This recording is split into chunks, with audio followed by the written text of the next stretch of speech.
আমাদের দেশ নায়ক জনাব তারেক রহমানকে নিয়ে উনি কিছু গুরুত্বপূর্ণ কথা বলেছেন। কথাগুলো অবশ্যই মনোযোগ দিয়ে শুনে যাবেন এবং ভিডিওটাকে শেয়ার দিয়ে অন্যকে দেখার সুযোগ করে দিবেন। আগে ওনার কথাগুলো শুনেন, খুবই গুরুত্বপূর্ণ।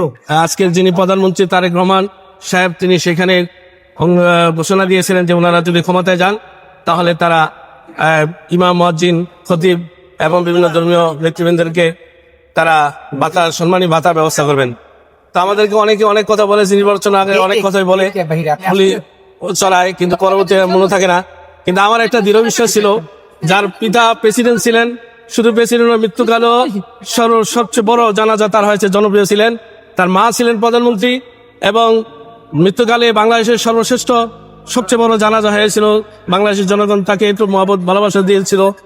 তাহলে সেই প্রেসিডেন্ট প্রধানমন্ত্রীর সন্তান তারেক রহমান যে ওয়াদা দিবেন, আমাদের দৃঢ় বিশ্বাস ছিল তিনি সেই অঙ্গীকার ওয়াদা তিনি অবশ্যই বাস্তবায়ন করেন। আল্লাহ শুকরিয়া, তিনি ক্ষমতায় বসার সাথে সাথে নির্বাচিত হয়ে প্রথম ফার্স্টে মন্ত্রী পরিষদের বৈঠকেই ইমাম খতিবদের ভাতার ঘোষণা দিয়েছেন। আজকে তার প্রতিফলন ঘটিয়ে আজকে উদ্বোধন করেছেন।